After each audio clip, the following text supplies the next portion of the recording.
તો તું મને કહી શકે છે।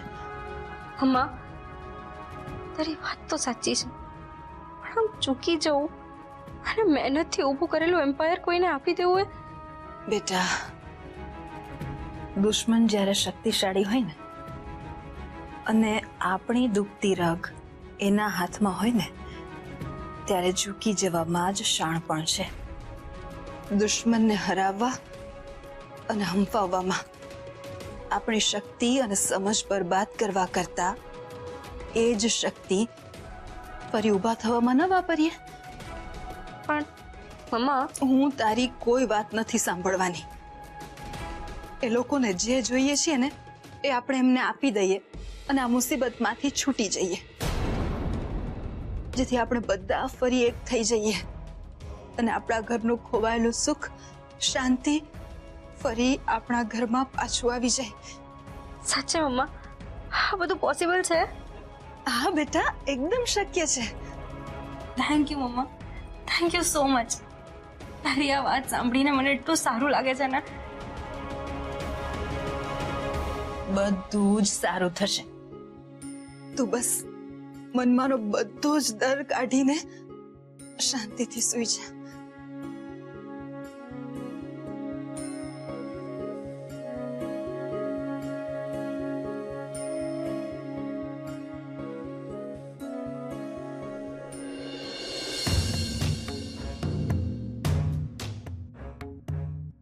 આ માધુરીબેન અહીંયા શું કરે છે? મને હતું જ કે તમે સાંભળવા આવશો જરૂર માધુરીબેન, અને સંદેશો પણ પહોંચાડશો જ।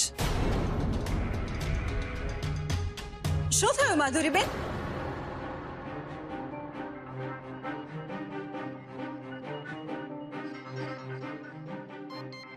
બેન હજી જાગો છો? અહીંયા શું કરતા હતા? મારી અને કોમલની વાતો સાંભળતા હતા? ના ના ભાભી, મા દીકરીની વાતમાં શું સાંભળવાનું? એકચ્યુઅલી આજે જમ્યા પછી મારાથી વોક નહીં થઈ હતી, એટલા માટે હું આ સ્ટેપ્સ ચડઉતર કરતી હતી। અચ્છા અચ્છા, જો કે તમારા ભાઈની ગેરહાજરીમાં જ્યારે બધી જવાબદારી મેં તમને જ સોંપી છે, એટલે હું જે વાત કોમલને કરવા ગઈ હતી ને એ કરવા માટે તમારી પાસે જ આવતી હતી। ભાભી બોલો ને, કઈ વાત? અહીંયાની બેન, આ શાંતિથી વાત કરી। ચાલો ચાલો। માધુરી બેન, મારાથી આપણી આ કોમલની હાલત જોવાતી નથી। હા ભાભી, પણ મને લાગે છે કે ડોક્ટરે દવા આપી છે એટલે કાલે ફરક પડવો જોઈએ। ફરક નહીં પડે બેન। તમને ખબર છે ડોક્ટરે શું કહ્યું? ડોક્ટરે કહ્યું કે આપણી કોમલને જે માનસિક તાણ છે ને એના સ્વાસ્થ્ય માટે બહુ હાનિકારક છે। ઓહ, એમ વાત છે? હા બેન, એટલે સૌથી પહેલા તો આપણે આપણી કોમલને આ તણાવમાંથી મુક્ત કરવી પડશે। પણ કોમલને આ તણાવમાંથી મુક્ત કરવા તમે શું કરવા માંગો છો? મેં નક્કી કર્યું છે કે આપણી કોમલને પેલી ધમકી આપનાર વ્યક્તિનું નામ વારે ઘડીએ પૂછવા કર્યા કરતા આપણે સામેથી જ આપણે દુશ્મનને આ બંગલો, ગાડી, પૈસા જે જોતું હોય ને એ બધું આપી દઈએ। આ તમે શું બોલ્યા ભાભી? હા બેન, આપણી કોમલની જિંદગી સામે આ બધી વસ્તુની શું કિંમત? આ ભાભી શું બોલે છે? જે માલ મિલકત, બંગલા, ગાડી પર અમારી નજર છે એ ભાભી પેલા લોકોને આપી દેવા માંગે છે, એ પણ સામેથી ચાંદીની પ્લેટમાં પીરસીને। મારી વાત સાંભળીને માધુરીબેન આટલા વિચારમાં પડી ગયા। એનો મતલબ મારી શંકા સાચી જ છે કે માધુરીબેન કોમલના લગ્નને લઈને કોઈક ભેદ તો જાણે જ છે, પણ શું હોઈ શકે એ ભેદ?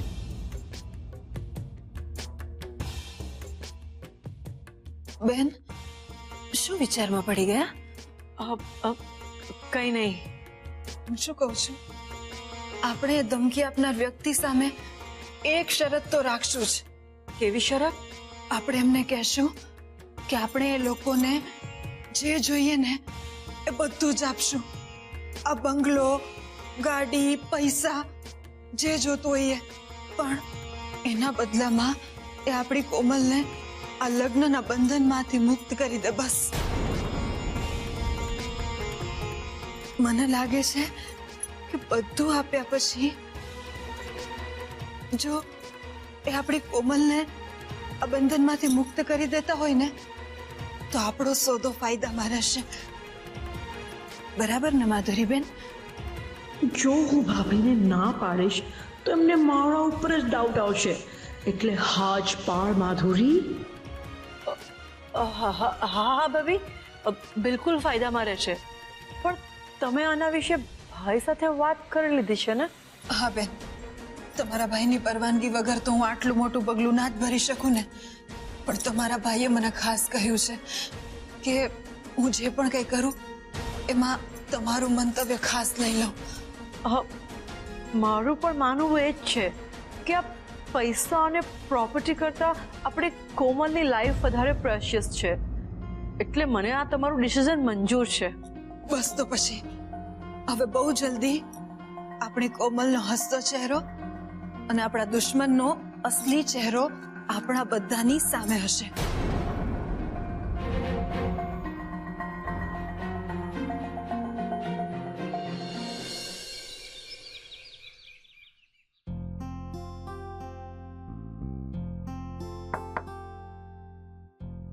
Hey जाड़ी, may I come in?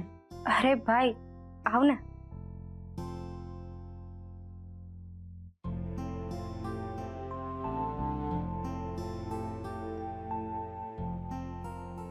ઓએ, આ શું થયું? તું 2 દિવસમાં કેટલી બધી સુકાઈ ગઈ. આવું ના ચાલે. તું ફટાફટ પહેલા હતી ને એવી થઈ જા, નહીં તો મારે તને જાડીને બદલે પાતળી કહેવું પડશે. And which I don't like. એ જાડી, બસ આમ જ હસતી રહે અને જલ્દી સાજી થઈ જા. ભાઈ તમને બધાને મુસીબતમાં મૂકીને મારા ફેસ ઉપર આવતી આ સ્માઇલ શું કામની? આવું કેમ બોલે છે? તો બીજું શું બોલું? મને ટેન્શન ફ્રી કરવા માટે મમ્મા શું કરવા માંગે છે એ તને ખબર છે ને? હા ખબર છે. અને આમાં અમારા બધાનો માને ફૂલ સપોર્ટ છે.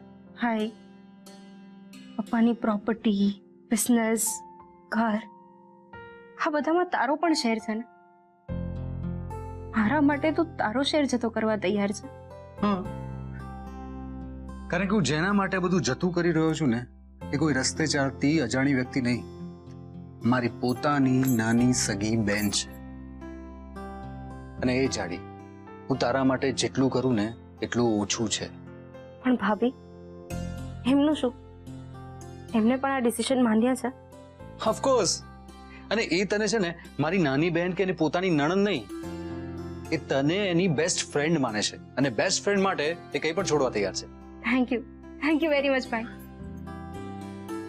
જાડી, આજે થેન્ક યુ કીધું એ કીધું, પણ આજ પછી જો ફરી વાર તે થેન્ક યુ કહીને મારું ઇન્સલ્ટ કર્યું છે ને તો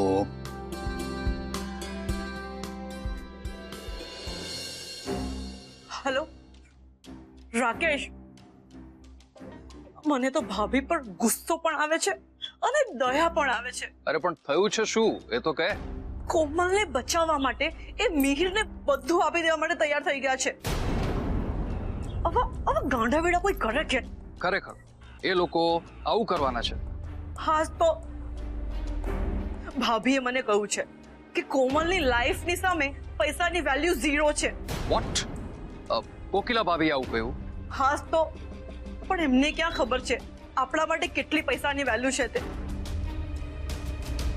મને તો ખરેખર ટેન્શન થાય છે કે જો એમણે બધું આપી દીધું તો આપણે તો રસ્તા પર આવી જશું. અને આ બધા માટે જવાબદાર તું જ છે. OMG, હું કઈ રીતે? ઓફકોર્સ, તું કોમલને લગ્ન કરવા માટે પ્રોવોક ન કરત તો આવું થાત જ નહીં. રહી ગઈ હતી નહીં કોમલના લગ્ન કરાવ્યા વગરની. મને કોઈ એક્સાઇટમેન્ટ ન હતો મેરેજ કરાવવાનું, પણ આ તો જે રીતે ભાભી મને લેક્ચર આપીને ઇરિટેટ કરતા હતા તો મને થયું કે આવું કંઈક કરું તો એમનું નાક કપાય અને એમનો ઈગો હર્ટ થાય. એટલે મેં કોમલને ભાગીને મેરેજ કરવામાં સપોર્ટ કર્યો. અરે એને સપોર્ટ આપવામાં આપણે હવામાં લટકી પડશું એનું શું? મને સમજાતું નથી કે હવે શું કરીએ.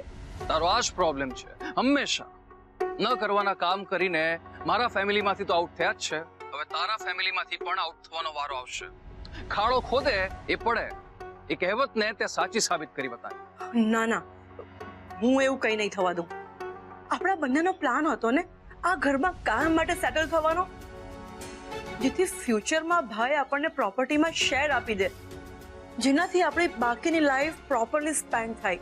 પણ આ કોમલના લગ્ન અને તારી દોડ આપણને કારણે આપણે પૈસાદાર થતા થતા રહી જશું. પ્લીઝ આવું ન બોલો. આપણે કઈ રસ્તો કાઢીશું. તમે કંઈક આઈડિયા આપો ને. સૌથી પહેલા કોઈ પણ ભોગે એ લોકો કોમલને આ લગ્નમાંથી મુક્ત કરાવવા માટે બધું નોછાવર કરી દે એ પહેલા તું મિહિરને શોધી કાઢ. ઓકે, અને પછી? અને પછી તારે શું કરવાનું છે એ તને ખબર છે. સમજી ગઈ. હવે તમે જુઓ મારો કમાલ. યસ.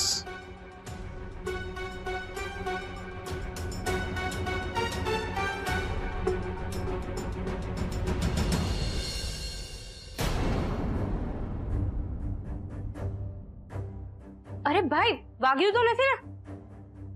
મને તો નથી વાગ્યું કોમલ, પણ એકવાર આ વોઇસ રેકોર્ડરમાં બધું રેકોર્ડ થઈને વાગવા માંડશે ને પછી મિહિરને બહુ વાગશે. શું વિચારે છે ભાઈ? શું થયું? અરે કઈ નહીં, તો જરા પગ લપસી ગયો. ઓકે ઓકે છે, ઓકે ઓકે, એકદમ ઓકે. તું જલ્દી ફ્રેશ થઈને નીચે આવ, આપણે સાથે બ્રેકફાસ્ટ કરીએ. ઓકે ઓકે ભાઈ. આવ.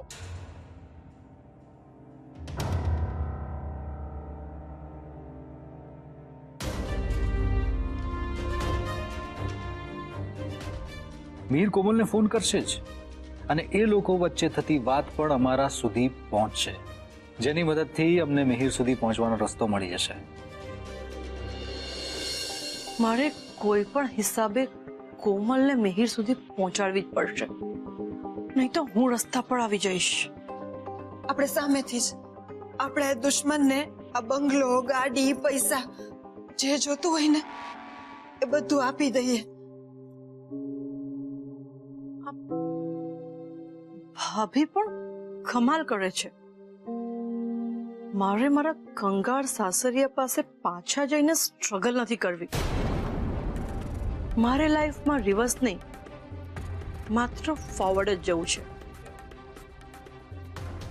એટલે મારે સૌથી પહેલા મિહિર સાથે વાત કરવી પડશે, અને પછી ભાઈની ચકલીને ફરીથી ચીંચી કરીને ઉડી જવા માટે સમજાવવી પડશે. કોમલ, કેટલી લકી છે તને વર્લ્ડના બેસ્ટ પેરેન્ટ્સ અને સુપર સપોર્ટિવ ભાઈ ભાભી મળ્યા છે. એક કારણ વગર હીરની વાતોમાં આવીને બધા માટે પ્રોબ્લેમ ઊભો કર્યો છે. મને બચાવવા આ લોકો પોતાનું બધું જ ગુમાવવા તૈયાર થઈ ગયા છે. મને એટલું ગિલ્ટી ફીલ થઈ રહ્યું છે, હું ચાહીને પણ કંઈ જ કરી શકું એમ નથી. Good morning my princess. Good morning aunt. શું વાત છે, મારી પ્રિન્સેસ ની સ્માઇલ પાછી આવી ગઈ અને તાવ ગાયબ. હા આંટ, અમ્મા અને ભાઈના ડિસિશને એકદમ ટેન્શન ફ્રી કરી નાખી છે. હા, ભાભીએ મને વાત કરી, પણ તને ટેન્શન ફ્રી કરવામાં એ લોકોએ લાઈફ ટાઈમ ટેન્શન સહન કરવું પડશે એ વિચારીને મને તો ધ્રુજારી આવી જાય છે. હા આંટ, મને પણ સમજાય છે. હું મમ્માને કઈ રીતે રોકી શકું? એક તું જ છે કોમલ, જે આપણી ફેમિલીને બરબાદ થતા બચાવી શકે છે. જો ભાભી અને ભાઈ પોતાનું આખું એમ્પાયર બીજાના હવાલે કરી દેશે તો આરવનું શું થશે? હું કઈ સમજી નહીં આંટ. કોમલ, ફ્યુચરમાં આરવના આવનારા બાળકનું શું થશે? જો એને દાદા દાદી, મમ્મી પપ્પા તરફથી કંઈ જ ન મળે અને ફ્યુચરમાં એને ખબર પડે કે એની ફિયાના કારણે લાઈફમાં હેપીનેસ નથી, તો આ સિચ્યુએશનને તું કઈ રીતે ફેસ કરશે કોમલ? આઈ નો આંટ, પણ તમે જ કહો હું શું કરું? તારે શું કરવું જોઈએ તારો કોલ છે, પણ તારી જગ્યાએ હું હોઉં તો હું આ ફેમિલીને આ રીતે બરબાદ તો ન જ થવા દઉં. કોમલ, આપણે આ ઘરની દીકરીઓ છીએ, આપણે આ ઘરને આબાદ કરવાનું હોય, આમ બરબાદ તો ન જ કરાય. આંટ, હું પણ ઈચ્છું છું કે મમ્માએ જે કાંઈ પણ ડિસિઝન લીધું છે એ બદલી નાખે. તમે જ કહો હું શું કરું? મને લાગે છે કે તું મિહિર પાસે પાછી જતી રહે. તું મિહિરને સમજાવ કે આપણે આપણા કેલિબર અને ટેલેન્ટ મુજબ લાઈફ સેટ કરીશું. પણ મમ્મા, ભાભી અને આરવને સમજાવ કે મને આ મેરેજમાંથી મુક્ત કરાવવાની કોઈ જરૂર નથી. મિહિર જ મારું ફ્યુચર છે, એટલે હું આ લગ્ન નિભાવીને જ રહીશ. અને તારા મોમ ડેડ ભાઈ ભાભી માટે તું આટલું તો કરી જ શકે, અને તારે કરવું જ જોઈએ. You are right aunt. મારે આવી રીતે મારા સ્વાર્થ ખાતર મારા ફેમિલીને બરબાદ ના થવા દેવી જોઈએ. નહીંતર હું મારી જાતને ક્યારેય માફ નહીં કરી શકું. એક્ઝેક્ટલી. તે આ મેરેજ એટલા માટે કર્યા કે આ ફેમિલી બરબાદ ન થાય અને રસ્તા પર ન આવી જાય. બરાબર? બરાબર. અને જો ભાભી આ બધું આપીને તને બચાવશે તો પણ તો રસ્તા પર તો આવી જ જશે ને. આઈ નો આંટ. એટલે તમે કહો છો એ જ રીતે હું મારી જાતને મિહિરના હવાલે કરીને આપણા ફેમિલીને બચાવી લઈશ. હું તો ઈચ્છું છું જેવો મિહિરનો કોલ આવે હું એની સાથે વાત કરીને અહીંયાથી ચાલ્યા જશું, એટલે આ ચેપ્ટર કાયમ માટે ક્લોઝ થઈ જાય. That's the spirit, my princess. I'm so proud of you.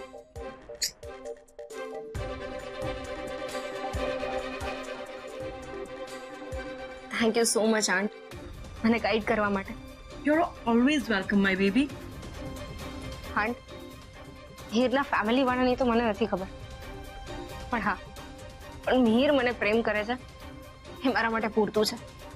અને જ્યારે તું મિહિરને ભૂલવા લાગીશ ને ત્યારે હું તને રિમાઇન્ડ કરાવતી રહીશ કે you are made for each other. And મગજથી પણ made for each other.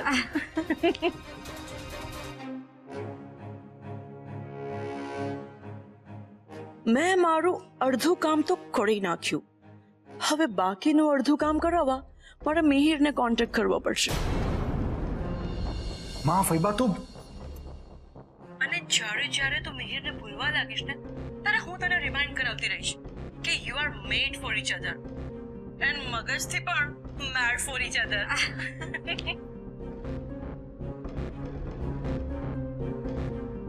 This is too much. ફૈબા કોમલને આવી ઊંધી સલાહ આપે છે. હું તો વિચારી નથી શકતો કે ફૈબા આ હદ સુધી જઈ શકે છે. આરવ, મેં તો આ બધું પહેલેથી જ વિચારી લીધું હતું, અને મેં જે કંઈ વિચાર્યું હતું ને બધું એ પ્રમાણે જ થઈ રહ્યું છે. એટલે માધુરીબેનની આ વાત સાંભળીને મને જરાય નવાઈ નથી લાગતી, ઉલટાની ખુશી થઈ રહી છે.